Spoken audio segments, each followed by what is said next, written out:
Pessoal, boa noite. Sejam bem-vindos a mais um programa de mentoria. Hoje nós vamos falar da fase analisar, é uma fase bastante importante olhando a metodologia DMAIC.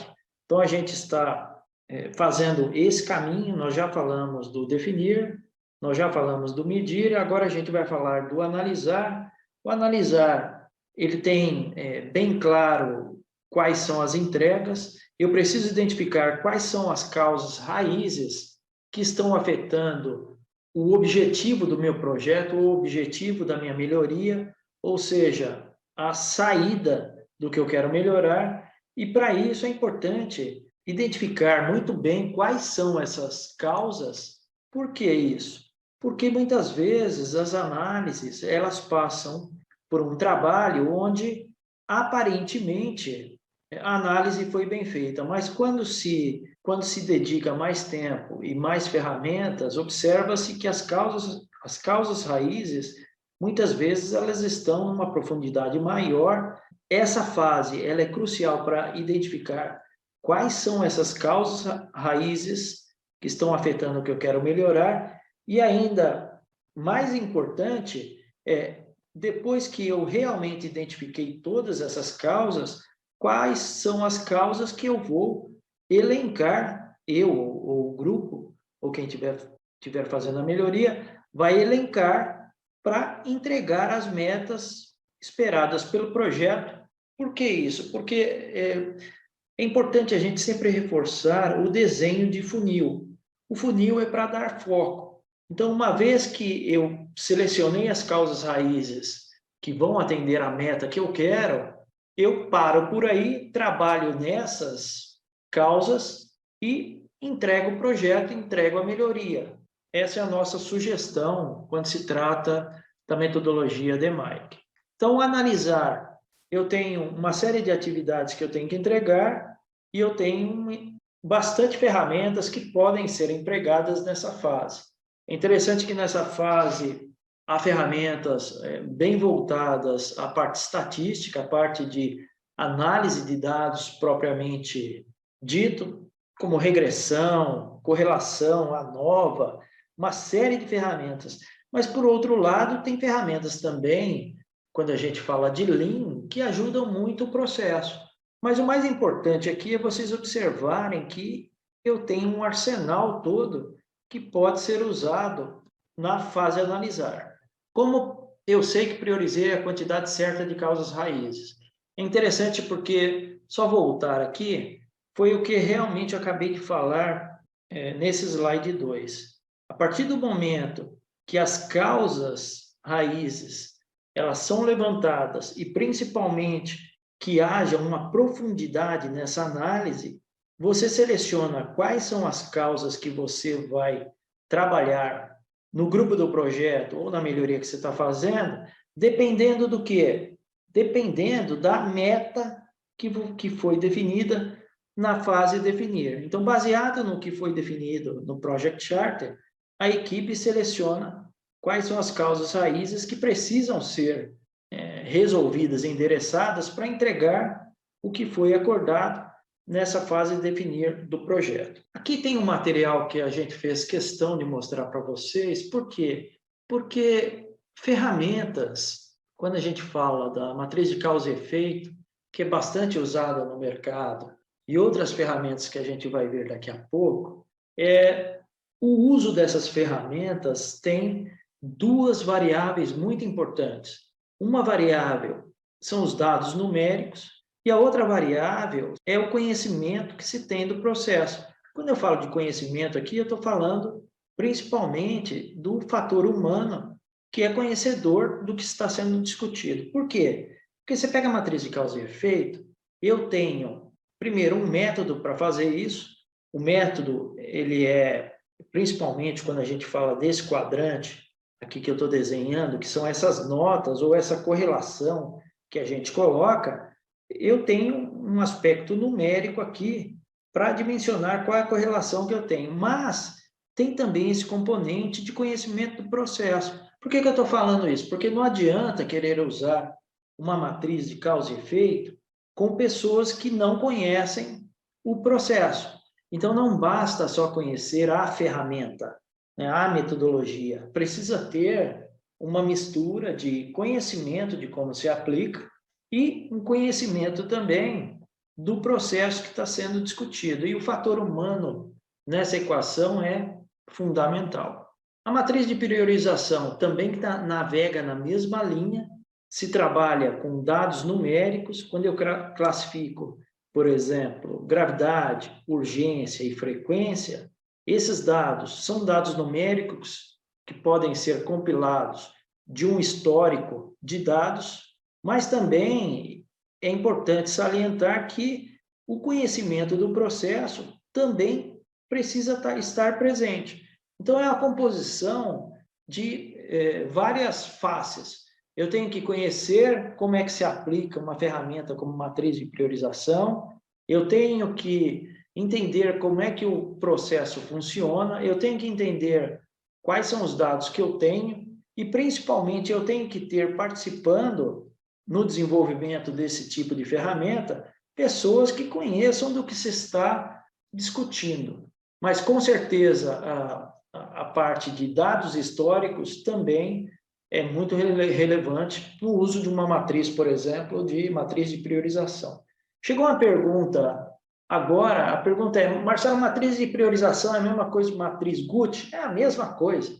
Nessa área, em áreas de aplicação de métodos e ferramentas, uma coisa muito importante para vocês entenderem é que muitas vezes a gente acaba achando o mesmo conceito ou a mesma ferramenta com nomes diferentes.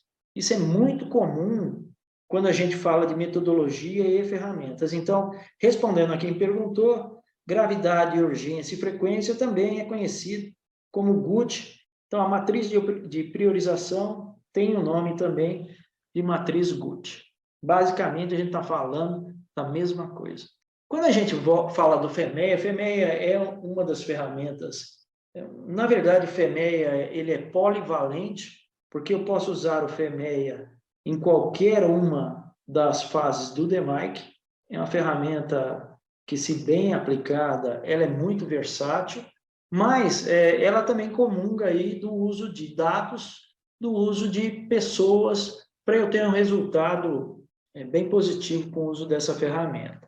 A gente vai falar um pouquinho do FEMEA, porque a nossa vivência com o FEMEA ela tem se mostrado bem assertiva. Por que eu estou falando isso? Porque a experiência que a gente tem é experiência não só teórica, mas experiência muito voltada a empresas, a negócios, a realmente colocar em prática o que a gente conhece. Então, normalmente, quando a gente vê FEMEA, isso é muito comum ver nas empresas, os profissionais fazem FEMEA ou as empresas realizam FEMEA. Depois que ele é realizado, o pessoal coloca ele num arquivo e nunca mais olha para esse FEMEA.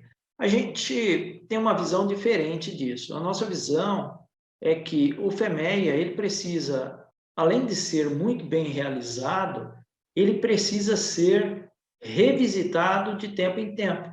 Então, o que a gente está falando é o seguinte: imagina que o FEMEA foi feito, então acabei de fazer o FEMEA, a equipe que está fazendo o FEMEA, ela tem que programar uma revisão desse FEMEA.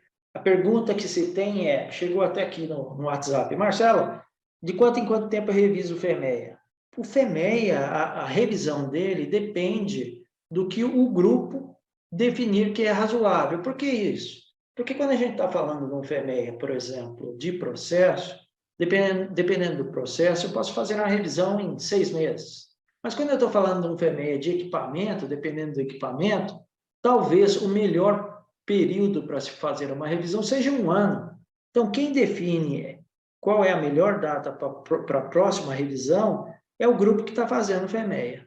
Mas uma vez que essa data é marcada, o que a gente fala é que o FEMEA deve ser revisado, então deve-se revisitar o FEMEA e entender se novas falhas ou modos de falhas ocorreram, faz a priorização, toma as ações para o que é mais prioritário, lembrando que o RPN é o divisor de águas entre o que vai ser dado foco e o que vai ficar para um segundo momento. Reavalia os RPNs depois que eu faço as melhorias e programa de novo, e faz o programa da nova data a revisar. Então, na verdade, fica-se rodando a revisão do FEMEA e o tempo que essa revisão vai acontecer, o grupo que fez é soberano em decidir qual a melhor frequência para fazer essa revisão. Então, só para reforçar para vocês, FEMEA não é feito para ser realizado uma vez e ser arquivado. Essa é a nossa visão dos passos que a gente acabou de mostrar para você, das melhores práticas quando a gente fala da aplicação do FEMEA. Lembrando que o FEMEA é uma ferramenta extremamente poderosa se bem aplicada. Por que eu estou falando isso? Porque, deixa eu ver se... tem aqui. Por que eu estou falando isso? Porque o FEMEA não é algo que você vá fazer em meia hora. Não, o FEMEA, dependendo do FEMEA, tem que se estabelecer uma agenda bem definida do que vai ser tratado, de quanto tempo o grupo vai se dedicar a fazer isso e, principalmente, quais são os objetivos esperados. Então, o FEMEA, muitas vezes, ele é tratado de uma forma muito simplista e ele não é.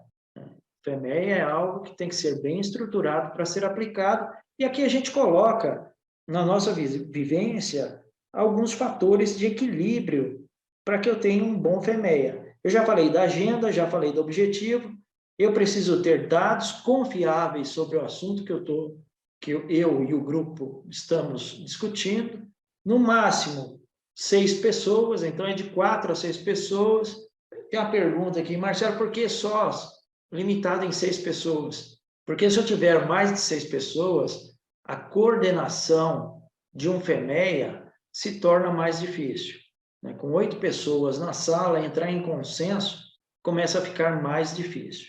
Ritmo. O FEMEA tem que ter um ritmo. Nós normalmente sugerimos que tenha um líder, uma liderança para fazer o FEMEA, para conduzir. Ele precisa ter ritmo. Ele precisa ter também, esse líder, empatia, porque ficar várias horas e muitas vezes vários dias aplicando essa ferramenta, tem que ter um jogo de cintura para conduzir bem o uso da ferramenta e extrair o que se espera com o uso do FEMEA. Tem que se conhecer também o FEMEA e, principalmente, conhecer do assunto que está sendo tratado. Então, esse equilíbrio que a gente colocou aqui é baseado no que a gente tem aplicado no mercado e tem funcionado. E aqui como as outras ferramentas, tem a mistura de dados e tem também um componente extremamente importante, que é o fator humano, o conhecimento do processo. Regressão também é uma ferramenta muito usada. Eu diria que regressão é muito mais usado que o FEMEA, até pela praticidade que tem o uso de regressão. A regressão só tem que tomar um cuidado, a gente fez questão de trazer aqui, porque a regressão, para eu aplicar a regressão, eu tenho que saber o que eu estou querendo comparar. Então, eu tenho que saber qual é a minha saída, aqui no caso a gente está falando de demanda, que foi o exercício, e quais são os X's potenciais que podem influenciar nesse Y, que é a saída que a gente está estudando. Marcelo, por que você está falando isso? Porque as ferramentas estatísticas, quer seja você aplicar a regressão usando o Excel, quer seja você aplicar a regressão manualmente ou via Minitab, ela é, entre aspas, burra. Por que isso? Porque ela não conhece o processo. Se você está falando aqui que uma determinada variável y, ela é afetada por um x1, x2, x3 e um x4 aqui, ela parte do princípio que você sabe o que você está querendo correlacionar. Marcelo, o que você está querendo dizer? Eu estou querendo dizer que conhecimento do processo é vital também no uso de regressão, correlação e ferramentas dessa natureza.